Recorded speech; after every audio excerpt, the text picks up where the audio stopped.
Fala galera, beleza? Mais uma vez com vocês, professor Luciano, Biologia, primeira série, ensino médio. Eu vou trazer para vocês o assunto hoje sobre tecido epitelial, a parte 2 do tecido, porque nós já vimos na outra aula, parte 1, falamos de um modo geral, e hoje eu trago para vocês a parte 2, com uma rápida retomada sobre o que é o tecido epitelial e os seus tipos, beleza? O que é o tecido epitelial glandular? E tipos de glândulas e suas especificidades. Muito bem. Pessoal, eu gosto sempre de trazer para vocês uma reportagem, né? E tem uma coisa bastante interessante ali, como o próprio nome da revista diz, super interessante, né? Porque algumas pessoas têm espinha e outras não, né? Quer dizer, a espinha é comum que aconteça, né? Porém, tem pessoas que têm uma quantidade maior, outras numa quantidade menor. Vamos tentar entender o porquê disso, tá? Elas são causadas por bactérias, né? E todo mundo tem essa bactéria, carrega esses micro-organismos no rosto, né? O tempo todo. Mesmo assim, pelo menos 20% das pessoas conseguem manter a chamada pele de pêssego intacta, para inveja da maioria. Os cientistas notaram que foi a bactéria P. acnes que ela é capaz de conviver tranquilamente na pele. Então, ela tem assim uma capacidade, né, de sobrevida ali, de multiplicação normal ali. Só que a inflamação, que é a espinha em si, só vai acontecer quando essas bactérias se instalam em buraquinhos apertados e sem ar, que seriam os folículos da pele, né, os poros da pele. Quando elas conseguem se instalar ali, nesses folículos estejam apertadinhos ali e sem ar, elas conseguem se desenvolver e gerar inflamação, tá? As pessoas livres de espinhos têm folículos capilares bem menos sufocantes, ou seja, elas têm mais espaço, não vai dar ali a ausência de ar, né? E uma coisa interessante também, na adolescência há uma maior incidência de acne, porque o sebo, que seria essa secreção sebácea, né, que é esse óleo que fica nos folículos, é produzido em maiores quantidades. Então, assim, o adolescente produz isso uma quantidade bem maior. O resultado é que esse sebo, essa secreção sebácea, funciona como um combustível para as bactérias. Além de diminuir o espaço, né, porque está ocupando de sebo ali também, faz com que elas se proliferem e gerem a inflamação característica da espinha. Pessoas que têm menos disso acabam tendo também menos espinha, ok? Os cientistas dizem que não vale a pena sair matando essas bactérias com antibióticos, com loções, né, que tenha substâncias antibióticas, né? Elas até acabam ajudando, como protegendo a pele, né, por competição, combatendo duas dermatites, né, a rosácea e a dermatite atópica. Então, de certa forma, ela tem a sua vantagem. Aqui pelo slide você vai ter o link dessa reportagem, é bem interessante, tem mais informações, outras coisas ali que acabam complementando bem esse assunto. É bem bacana mesmo, tá? Lembrando um pouquinho, gente, antes da gente continuar aqui. Tecido epitelial, ele pode ser de dois tipos, de revestimento e glandular. O de revestimento, ele cobre ali a superfície corporal, né, e as cavidades do corpo, tá? Então ele faz, como o próprio nome diz, o revestimento. Classificado conforme as camadas que o constituem. Beleza. O epitélio simples é aquele que é formado por uma única camadinha de células, tá? O epitélio estratificado, ele já tem várias camadinhas de células, uma sobre a outra, tá? E o pseudoestratificado, ele aparenta ter várias camadas, ele é feito de uma camada apenas. Porém, o que acontece? São células em alturas diferentes, aparentando ser formado por várias camadas, mas é uma camada única também, ok? Então isso é para a gente lembrar, para seguir na parte 2, que seria a parte glandular.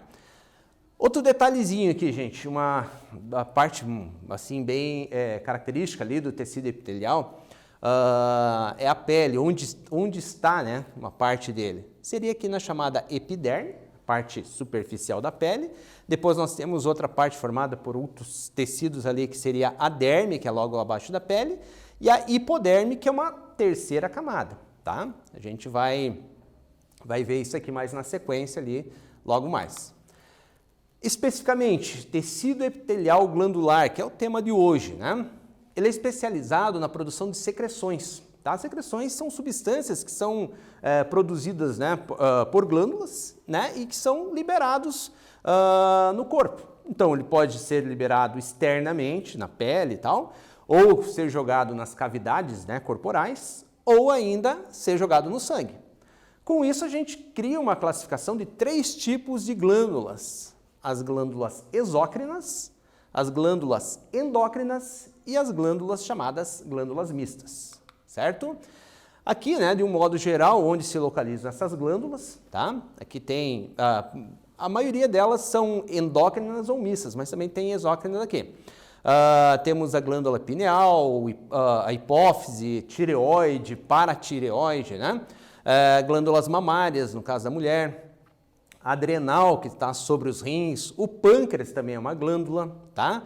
O útero, os ovários, né, que produzem ali, além dos hormônios, alguns hormônios femininos, né, produzem também os gametas, os testículos no homem, a próstata também, e são, né, de um modo geral, são glândulas ali que vão constituir o corpo humano.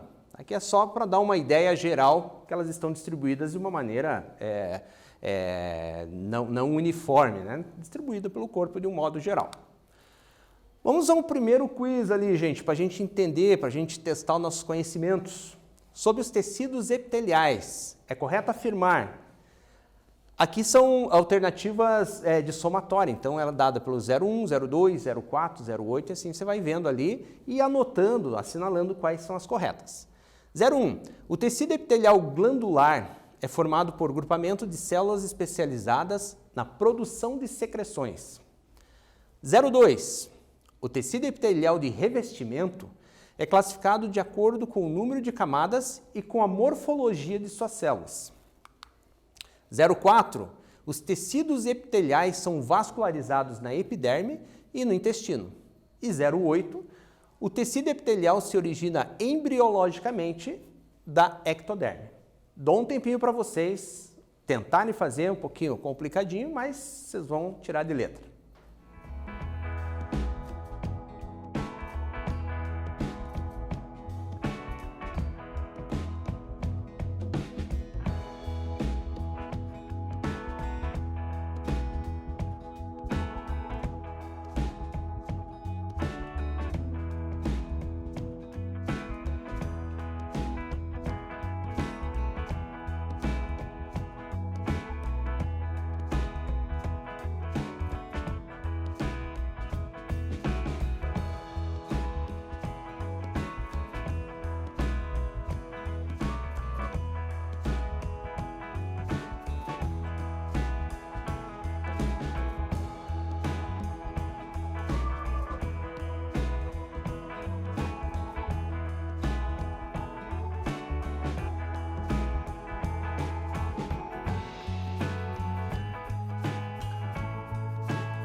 Vamos ver se vocês acertaram, então, pessoal.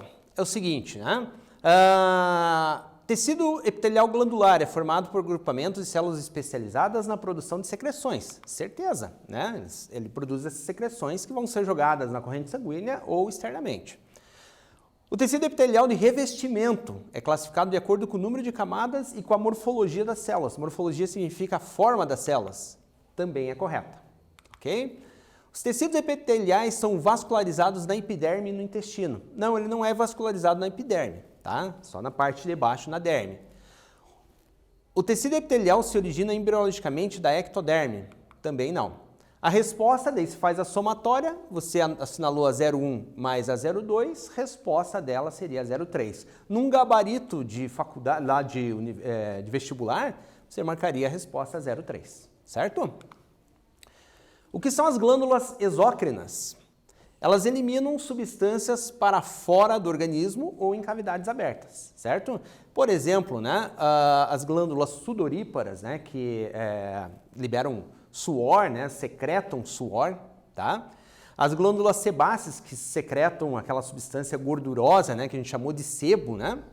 As glândulas lacrimais, que vão liberar, né, no caso, as lágrimas, tá? As glândulas salivares, a saliva, e as mamárias, o leite materno, certo? Cada um tem a sua função, tem a sua composição, né? Cada secreção dessa, né? E ela é liberada e produzida de uma maneira diferente conforme o tipo de glândula, certo? Mais um exercicinho aqui para você, gente.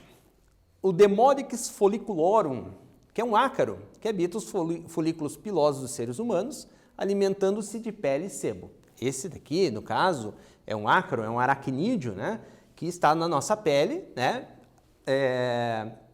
adentrando, né, esses folículos para gerar ali o sebo, né, no caso. Algumas pessoas podem ter reações alérgicas a esse animal e desenvolver o que a gente vai chamar de acne.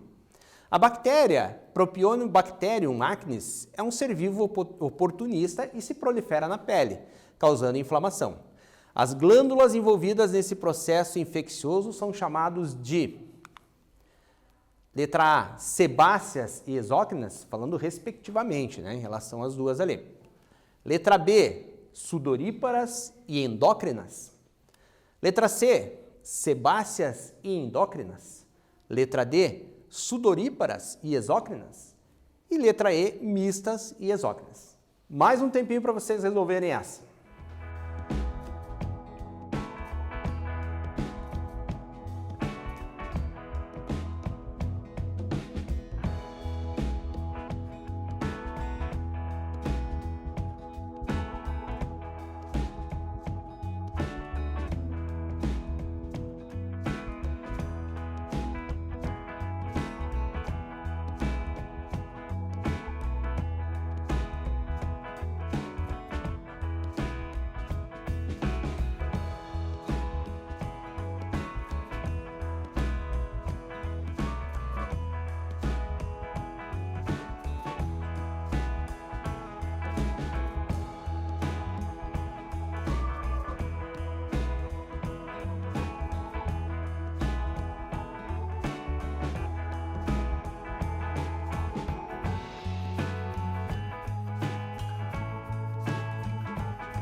Então vamos lá, gente.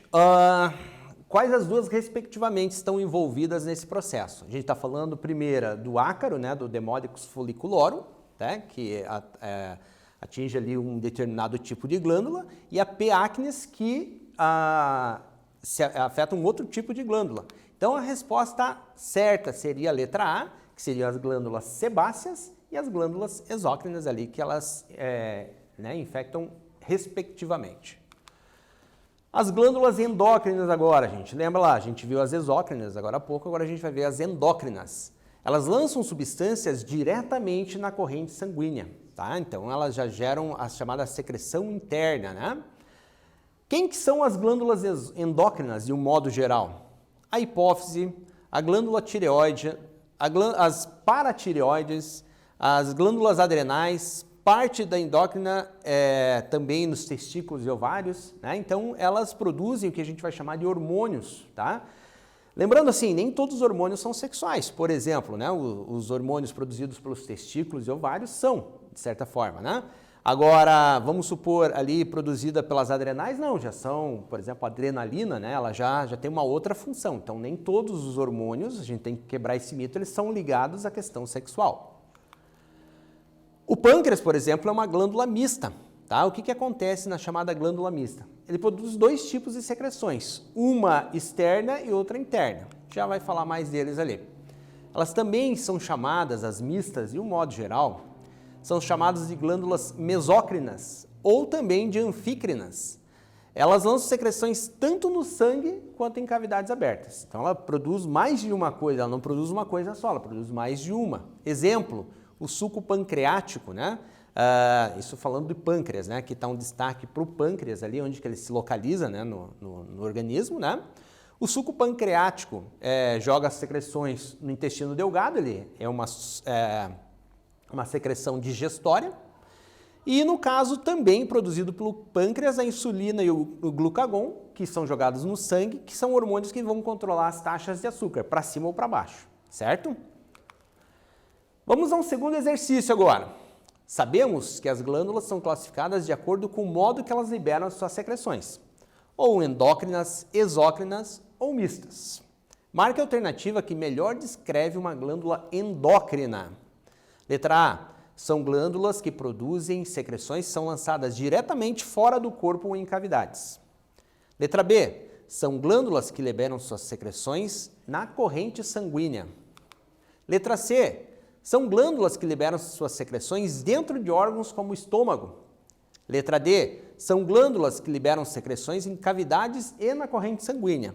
Ou letra E. São glândulas dotadas de canais que auxiliam na eliminação da secreção para fora do corpo. Então eu deixo mais um tempinho para vocês sentarem e resolver essa.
Muito bem, então, vamos lá. O que define, né, respectivamente, as glândulas endócrinas, exócrinas e mistas, né? Com relação ali à endócrina, qual que seria a correta?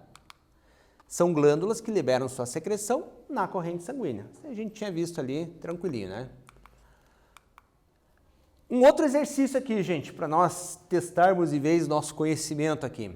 O pâncreas, agora a gente está falando do pâncreas que a gente tinha falado agora recentemente ali. Ele é órgão importante. Ele produz insulina e glucagon, né, que atuam regulando as concentrações de glicose no sangue. Tá? Então ele vai definir assim, ele vai jogar um ou outro conforme a concentração. Tá? Isso aqui a gente vai ver mais para frente ali. Além disso, ele produz e além disso lança também no duodeno suco pancreático, que é uma solução rica em enzimas digestivas. Tá? O pâncreas é considerado uma glândula. Que tipo de glândula que ele é considerado? Uma glândula endócrina, uma glândula simples, uma glândula exócrina, uma glândula mista, uma glândula pseudoestratificada. Então, uma delas somente é a resposta correta. Deixo aí mais um tempinho para vocês tentarem resolver.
Pessoal, então vamos lá.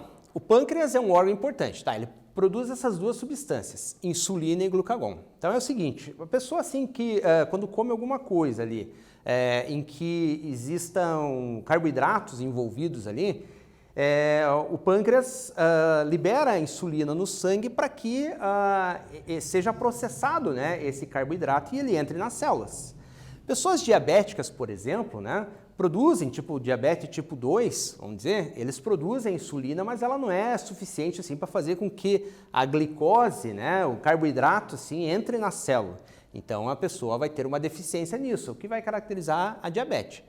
Em situações contrárias ao glucagon, quando o nível de glicose, né, que seria o combustível básico da vida ali, estiver meio baixo, né, a pessoa ali está várias horas sem comer, ele começa a atuar, né, tirando das reservas do organismo para fazer com que essa glicose esteja no sangue. Uma baixa muito grande de glicose pode fazer a pessoa desmaiar, até muitas vezes entrar em coma, né? Então o que acontece? O organismo tem que lançar mão desses hormônios ali. Quem faz isso é o pâncreas. Só que o pâncreas ele também tem uma capacidade de produzir enzimas, né, do suco pancreático que vai jogar lá no intestino, né, como uma das últimas etapas ali da digestão mesmo, jogar no intestino para também degradar algumas substâncias ali do metabolismo. Muito bem. O pâncreas, portanto, ele é considerado o quê? Que tipo de glândula que ele seria? Endócrina, simples, exócrina, mista ou pseudoestratificada? Eliminando a última já não existe, a palavra pseudoestratificada para glândula já não temos. Porém, a glândula mista é a resposta correta, a letra D. Por quê? Porque ele faz a função endócrina e exócrina ao mesmo tempo. Muito bem. Pessoal, o que nós vimos hoje? Tecido epitelial, de um modo geral, ele pode ser classificado como epitélio de revestimento, que é aquele que eu falei para vocês, que se refere lá ao revestimento da pele, dos órgãos internos, assim, dos tubos, né, internos, de um modo geral. Então, é um tipo de epitélio. E o epitélio glandular que nós vimos hoje, que são as glândulas de um modo geral. Lembrando que os dois, né, eles têm composições diferentes, muitos eles são formados, têm a mesma origem, porém o glandular ele migra, ele fica mais para dentro, né, assim, abaixo da pele, e o de revestimento assim, formando a pele e os outros órgãos. O tecido epitelial glandular produz secreções que podem ser jogadas diretamente na corrente sanguínea, ou seja, ele tem essa diferença, então ele vai produzir os chamados hormônios. Um detalhezinho para lembrar para vocês que os hormônios nem sempre são somente os hormônios sexuais, né? A adrenalina, por exemplo, né? É um tipo de hormônio que não é sexual e ele está ligado ali ao metabolismo, a situações específicas do nosso corpo. E pode jogar, no caso, no meio externo em cavidades corporais. As glândulas podem ser classificadas como endócrinas, exócrinas ou mistas. Lembrando lá, as endócrinas são aquelas de secreção interna, jogada diretamente no sangue, tá? Como os hormônios. As exócrinas são jogadas no meio externo ou na cavidade dos tubos. E também temos as mistas, como a gente viu agora há pouco no exercício, que é o pâncreas, por exemplo. Ele tem essa função dupla. Ele produz tanto secreção externa quanto secreção interna. Gente, muitas dúvidas podem ficar. Claro, é natural, são nomes complicados, são classificações assim bastante complexas ali que a gente vê, né? De um modo geral falando de tecidos, tá? Mas assim, essas dúvidas você pode tirar de que forma? Você pode acessar o Google Classroom, que você deve acessar, né? Diariamente o Google Classroom, ver as atividades que estão postadas, né, pelo seu professor, responder essas atividades. Em caso de dúvida, você pode tranquilamente pedir ajuda para ele, porque ele vai ter um enorme prazer em te ajudar. Você pode também, em outras oportunidades em que ele marcar, por exemplo, um Meet, né, que seria uma reunião online ali, em que ele pode esclarecer dúvidas, né? Também é um momento importante. Você tem o teu livro didático, com várias informações, esse teu livro didático que vai trazer todos esses capítulos ali para vocês, aí conforme o livro que você usa na sua escola, né? São em capítulos diferenciados. tá?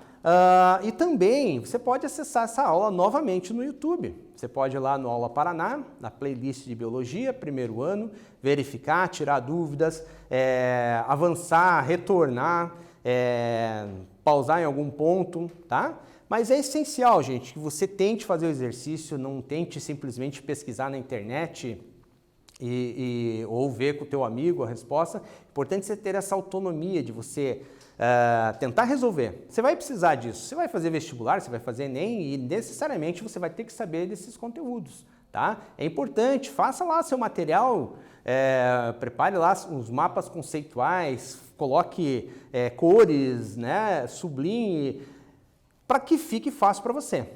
Tá bom, gente? Então, obrigado e até uma próxima. Valeu!